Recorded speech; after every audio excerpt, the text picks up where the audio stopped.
All right. Morning, guys. I'm just going to present my screen to kind of share with you what you're doing today and kind of going through what to expect. So, looking at this weekly schedule, I did yesterday when I was kind of reading ahead with our Read Aloud book.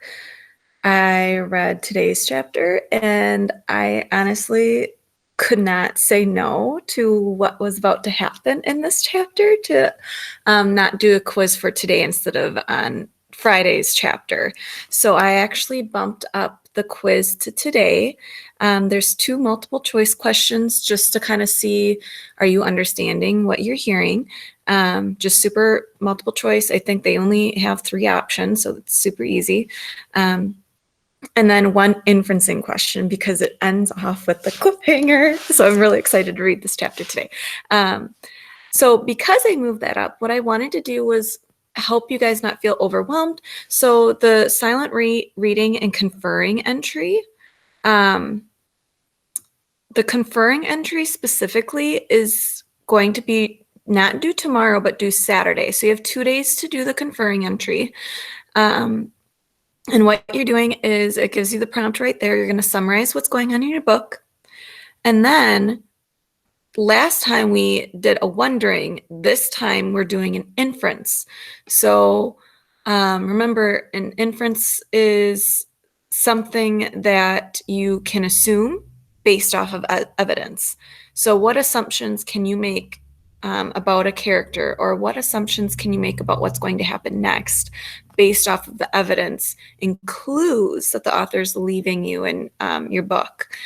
So what are some clues that you're noticing, and use that to help you make an inference. So you can kind of go backwards or think backwards thinking that way if you want. So the conferring slides are due tomorrow, but I am expecting you each day to read 20 minutes. So 20 minutes today, 20 minutes tomorrow, conferring slide due Saturday. Okay. Social studies today is another Pear Deck slide. Okay, so I'm just going to open it and show it to you guys. When you open the link, it does have the vocabulary practice within it, but it's not like how it was last time. It is applying the words and using the words. So once it loads here, I'll kind of show you what it looks like. You are getting 2 scores on this, 1 for vocab and 1 for social studies. Man, it's taking a while. Maybe if I close out of this tab. But essentially what you're doing for that assignment is, let's see if I can get it pulled up over here just for the directions. Oh, no, I had it pretty much all within the document for you. Man, oh man, it's going slow. Sorry, guys. But essentially there's a PDF that you read, kind of just continuing Aloud, who is a girl, remember. I've had multiple people say that Aloud is a boy. No, Aloud is the older sister, so she's a girl. And Gabriel's journey in America now. So you're going to read it, and then I give you only 4 out of the 8 vocab words that I want you to try and apply within your response. Okay? Man, that's taking a while. Maybe...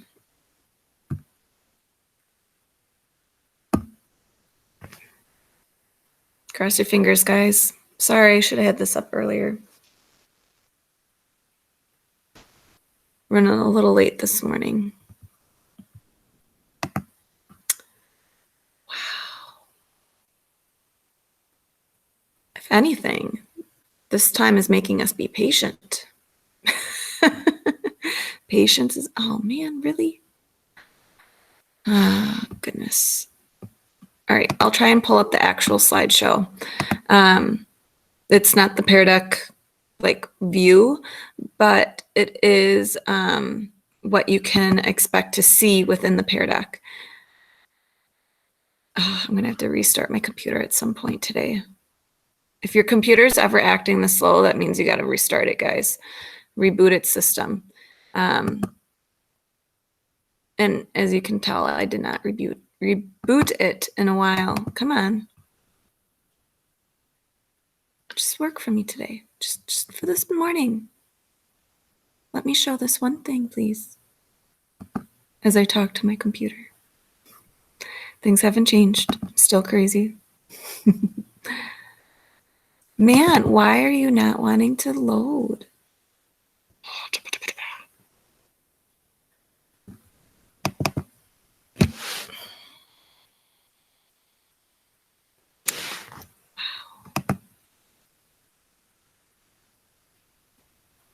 I really apologize, especially for those who are watching the recording and making this recording go longer.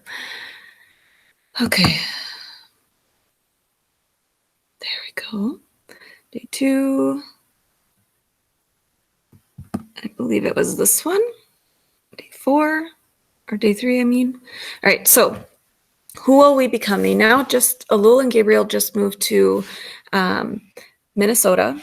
And now there's a lot of changes that they have to go through and deal with that they're not used to. They're used to being in that Kakuma camp in Kenya for 8 years, it said. So they've got a lot of changes heading their way. So here are all the directions. Please make sure you read them. So you're reading the PDF on the next slide, super short.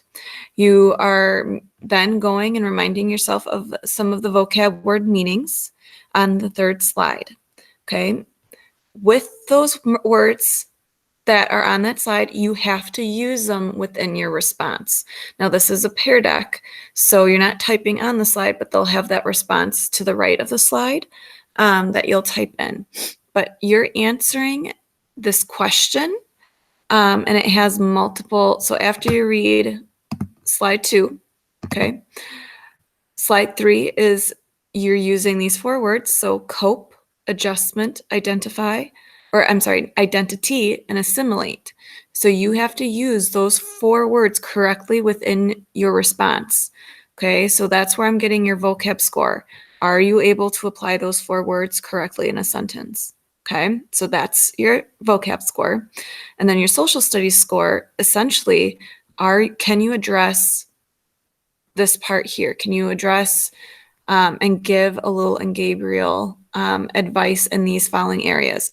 How to adjust to life in America. So what are some strategies that you can give them to adjust to life in America? Second one is what is advice that you can give them that helps with assimilating to the culture of a new school?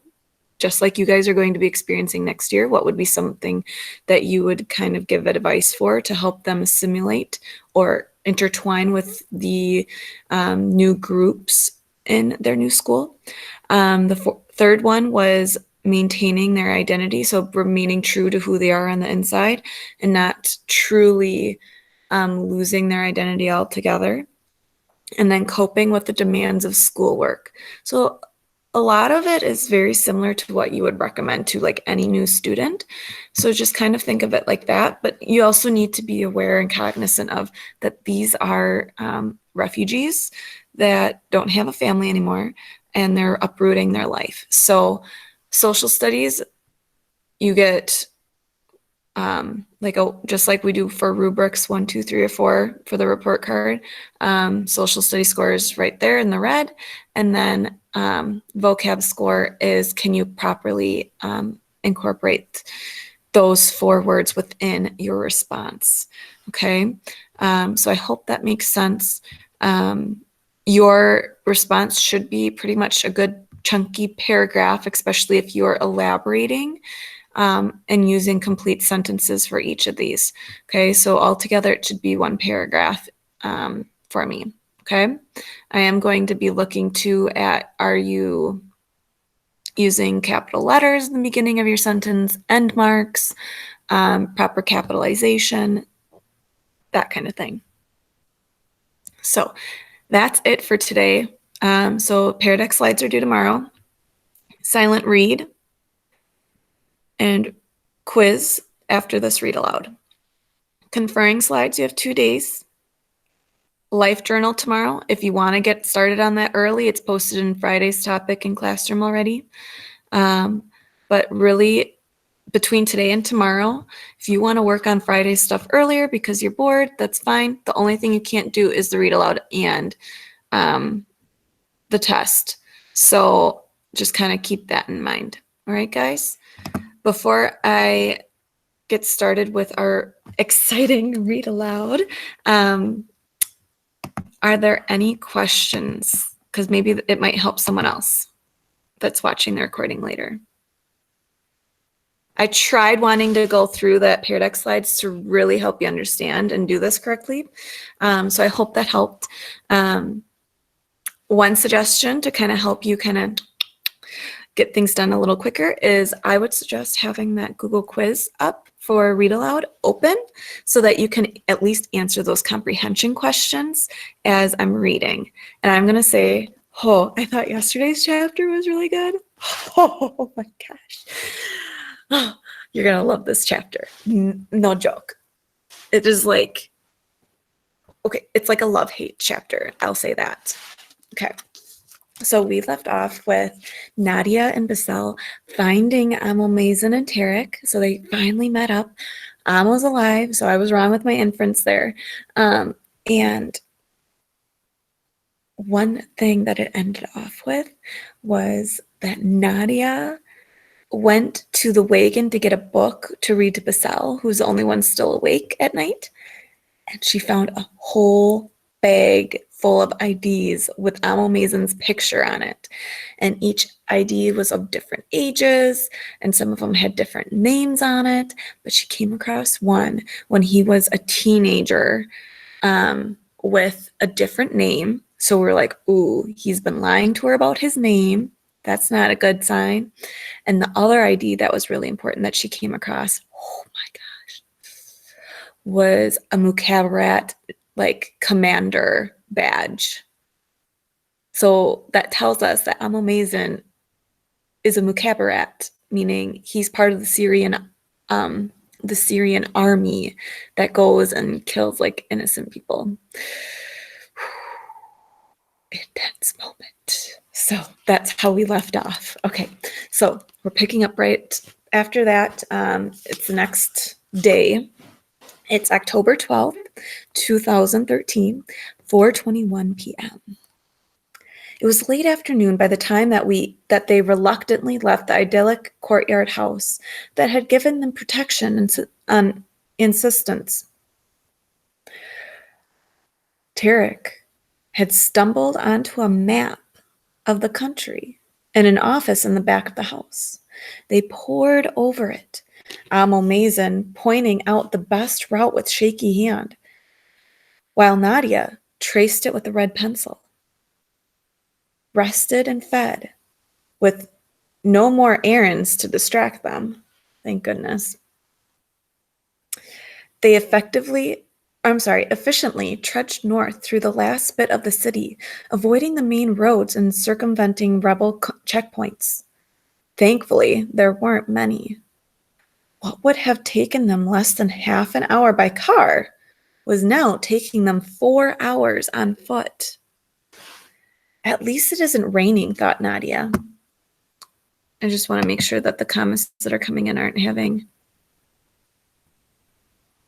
Okay, sorry. I just want to make sure there weren't like the Google form wasn't working for some reason. Okay.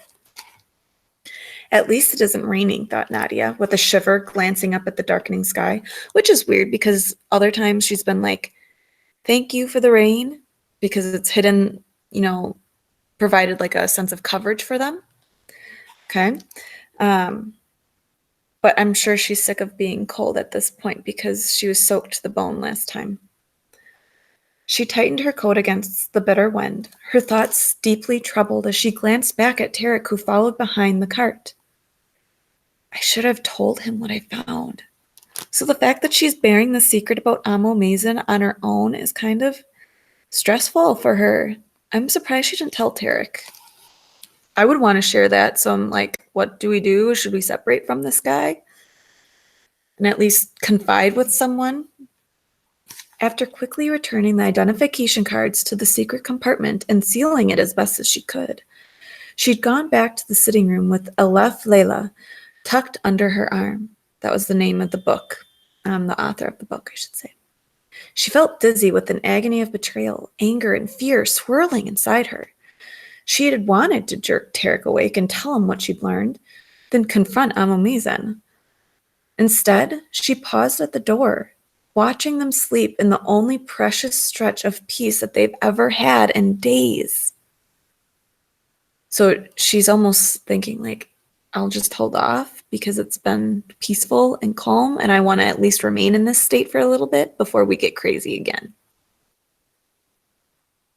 She had added wood to the fire and read the tale of Nur al-Din and Miram the shashmaker to Basel, hoping to talk to Tarek as soon as he woke up.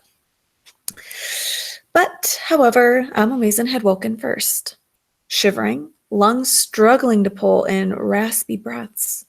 Alarmed, Nadia piled on blankets and gave him 2 pills, just as Tarek had hurried over. He'd been at the old man's side ever since then, whispering desperate prayers for health, while Basel gave him sips of hot tea. Nadia's anger had deflated like a punctured balloon, though a needle of betrayal still remained. Beautiful figurative language use. From the moment she'd met the old man, he'd surprised her at every turn. He could have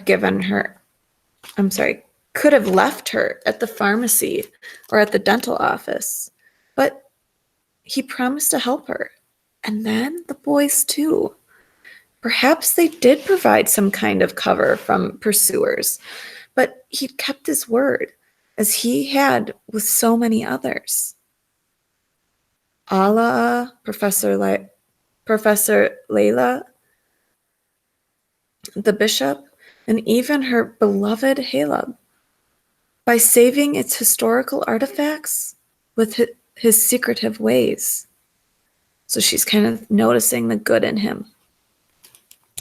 Over the past few days, she'd been softened by his kindness, and in turn had grown to love him in an odd way.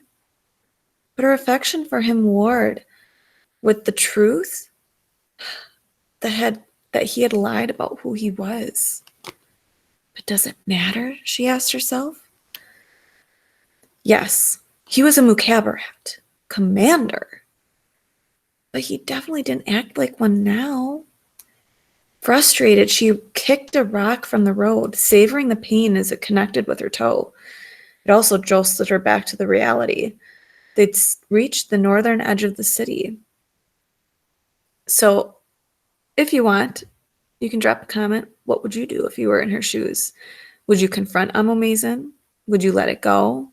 Would you wait and talk to Tarek? Would you, how would you feel about it too? Would you feel betrayed? Would you start kind of seeing the positives of him and that it's really not a big deal because he is so old and weak that it's not like he could do anything? The fact that he's helped her, there's so many things you could analyze on what you would do for a decision. So they just reached, here it gets good. They just reached the northern part of the city. Stop, whispered Nadia, bringing Jamila to a halt beside a silent office building that rose along a wide 2-laned road. On the other side, they could see hulking, shadowy structures. It was the sprawling industrial complex, home to factories, machine shops, and warehouses. Her grandfather had once owned a phosphate processing plant here.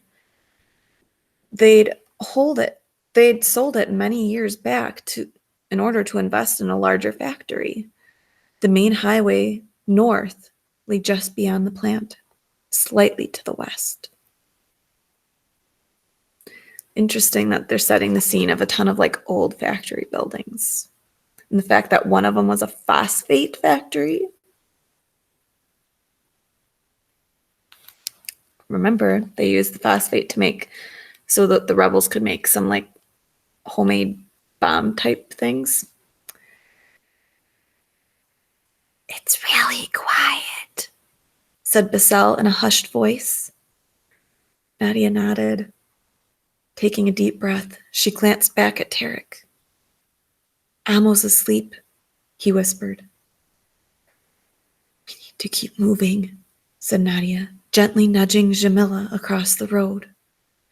As they made their way through this deserted jungle of factories, many stripped of machinery and equipment.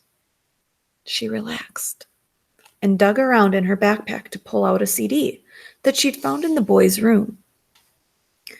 She slipped it into the CD player, hoping to push away the warring emotions that were in her head. She yelped in pain as a harsh screeching pummeled her eardrums, forcing her to yank out the earbuds. Ow, she grumbled, turning it off. The stupid thing was supposed to be the ballads of Amr Diab. Instead, it came off some awful techno, give yourself a headache type stuff. Not wanting to waste the batteries, she slipped it back into her pack, next to the speakers and other odds and ends she'd scavenged from the house, thinking that they might need it at a refugee camp. Remember, that's their end goal, is to head to some sort of refugee camp in Turkey. I'm wondering why the author decided to mention the CD deal.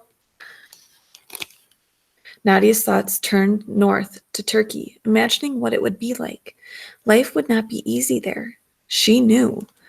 After her family had made the decision to go, she sought out pictures and news clips of the refugee camps, and the images had scared her. Rows and rows of overcrowded tents, little or no access to jobs for adults or schools for kids. Inhabitants jostled for food, water, and medicine, meaning like they fought over those things. Which I'm making a lot of connections to our Sudanese story with Aloud and Gabriel right now and helping me really picture it too. But it was better than here. And she'd be with her family, which was the most important thing. What came after was in Allah's hands. She sighed, glancing at Mishmish, who sat at his favorite spot near Jamila's ears. He was licking himself, trying to get rid of the dust and grime on his matted fur. As she grinned at his fetishishness, he paused, ears cocked, nose twitching. There's a fire burning somewhere, Basal said, sniffing as he stared at the sky, studded with the shimmer of stars, a backdrop for nearly a full moon. The acrid smell of burning rubber grew stronger as they plodded northwest along the dark and narrow roads that wound through the complex. Nadia led them past a series of desolate processing plants, factories, and abandoned warehouses. Along the way, they saw a few small restaurants that had once served the thousands of workers who labored here. Nadia was tempted to search a small cafe for supplies. A cup of hot, sweet tea was so very tempting. But there's no time, she thought with a sigh. She eyed a warehouse on the other side of the road and caught a familiar scent bobbing in the wind. Phosphate, she thought, the metallic tinge tickling her nose. Something's not right, muttered Basel, tugging at her coat sleeve and pointing to a plume of smoke that was rising on the other side of a brand new building on the left, its construction halted because of the war. Nadia nodded, cautiously pulling in Jamila, who balked at being slowed. The smell of smoke was stronger as they passed the bulldozed stalls on the side of the road, and an idle crane leaned against the building's rooftop. Nadia was about to call out to Tarek that they should stop, but Jamila got it into her head to pick up her pace. She trotted around the bulldozer and along the length of the building, waking Amo Mazen. As the kids ran to keep up, Amo Mazen sat up, gripping the sides of the cart. It wasn't until they stumbled onto a sprawling parking lot that Jamila slowed. They glimpsed flames partially obscured by a line of broken down cars. Children, turn back, whispered Amo Mazen. This Doesn't look safe, he said.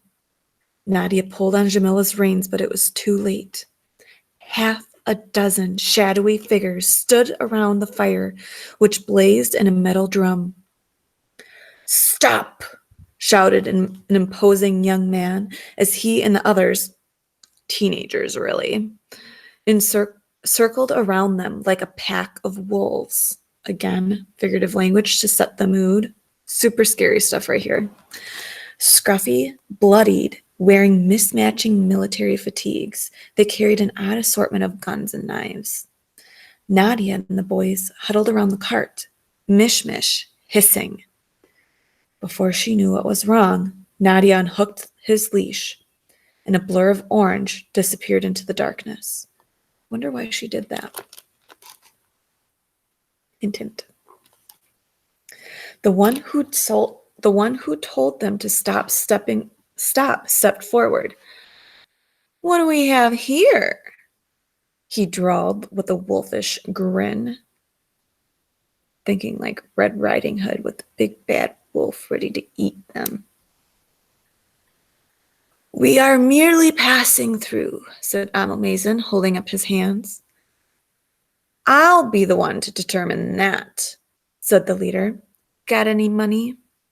Food? I'm afraid we don't have any money. But you are welcome to our food, said Amelmazen, voice calm, wincing as he tried to move. Tarek and Basal reached out to help. He had barely descended from the cart when the leader yanked off the tarp. So I'm like picturing an aggressive move. How rude. He yanked off the tarp and began to paw through the tools and utensils. Nadia eyed the secret compartment. She glanced up and spotted a smooth-cheeked boy, no older than 17, standing across from them.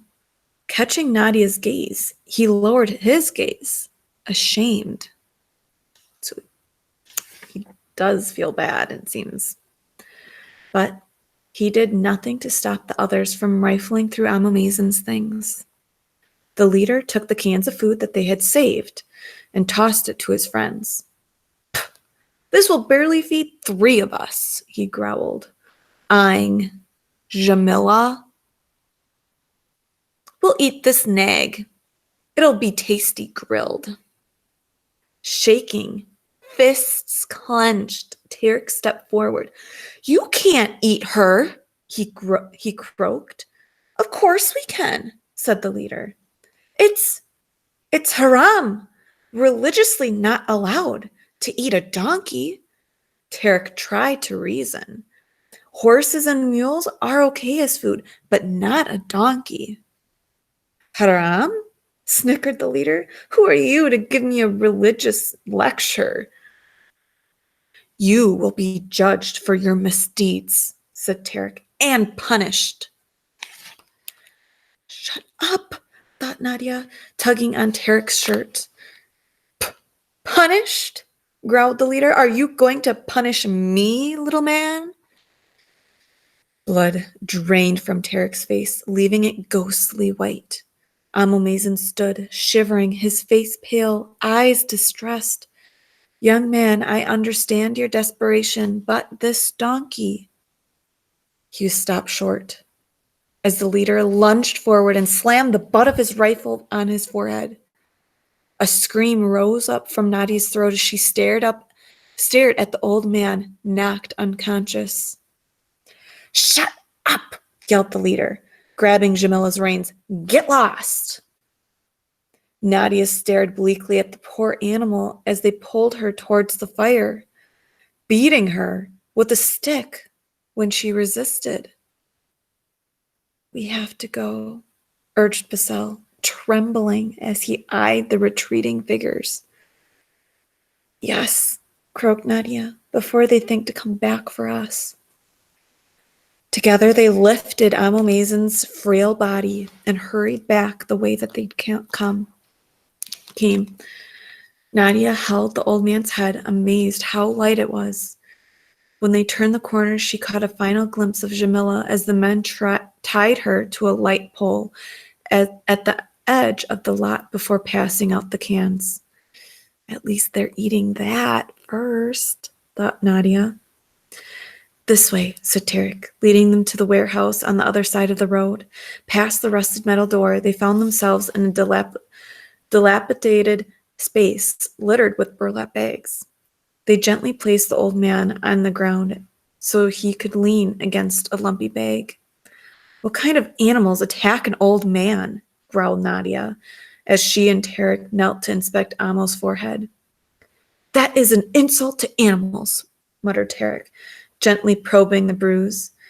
Animals only attack if they're looking for food or scared. Thankfully, his skull is fine, said Nadia with relief. What are we going to do? Whispered Basel, voice full of tears. Nadia closed her eyes, panic looming as she gripped her bright silver pin. But instead of wanting to hide in a dark corner like she usually did, turning point in the story. So we're at the climax of the story with all the intense action, right? Things are starting to change. She felt a strange sense of calm settled over her. What had Miss Dorwish said? Unlimited possibilities? That's what the pin symbolizes.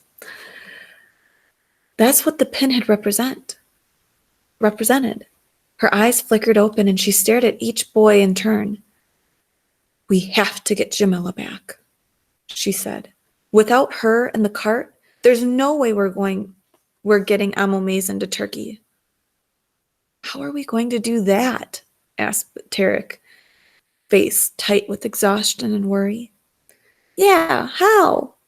wailed Basel, pacing. Pray, said Tarek, wringing his hands. We all need to pray. Nadia stood clutching the silver brooch, a gift that representing... Excuse me. Oh, my, wrong time to yawn. Ooh, sorry, okay.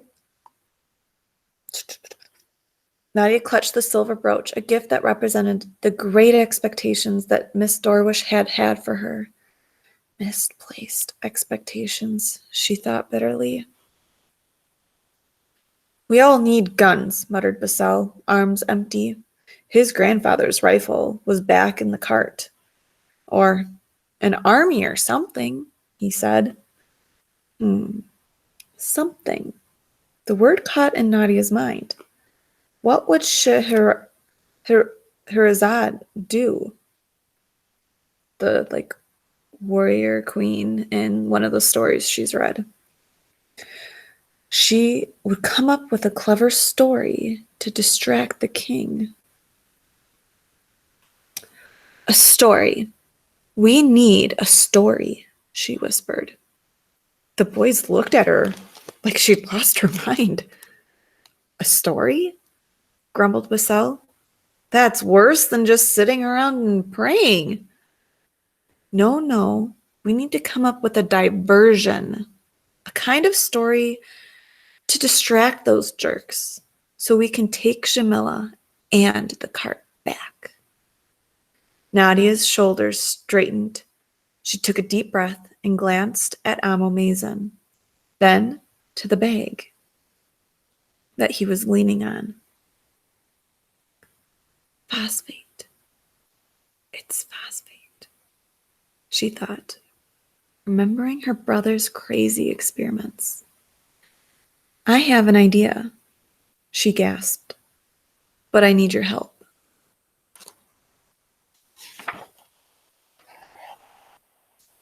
And that's the end. So you do have your read aloud quiz, which is 2 multiple choice questions. And then the third question is a short response reminding you on how to do an inference. So I did put a picture in there just reminding you of the layout. You have your inference sentence. You've got reason 1 for why you think that, or evidence 1. Explain how evidence 1 connects to your inference. Evidence 2, and then explain how evidence 2 connects to your inference. If you follow that and your inference is logical and not something that's been clearly stated in the book, then you get a 4, okay? So kind of keep that in mind. Now, based off of what I just said, an inference saying that Nadia's going to get Jamila back, that's not an inference. We know that's what she's going to try and do. How she goes about it would be an inference. Okay, so remember, an inference is not something that's clearly stated in the text. It is something that is assumed, some connections that we can make based off of clues that we're given. Okay, so please do keep that in mind, that if you are trying to give me something that is clearly stated in the text, you're not going to get points for it, because that's not an inference. Okay, that's comprehension. So go ahead, go on in, take your quiz, write your response. Remember, complete sentences, please. On the recording here. But do just keep that in mind, capital letters, end marks, sentence structures, back at school type of thing. Okay. And then remember that the conferring slide is due Saturday, but I am expecting that on today and tomorrow you're each reading 20 minutes at least on both days. Okay. So I hope you guys have a great day. I'll have office hours at 10 o'clock today. We'll do Kahoot again if you want, Quizlet, we can hang out. Today is ice cream day, I saw. So you guys can get me ice cream if you want, all the way down here in Appleton. I'm just kidding. Or you could just tease me with having your own ice cream during that time. It's a little early, but yeah, have some ice cream today. I'm going to see if I can actually try and make some quick. I have frozen yogurt tubs, so I might see if I can do a Pinterest recipe. We'll see. All right. Have a great day, guys. Let me know if you have any questions.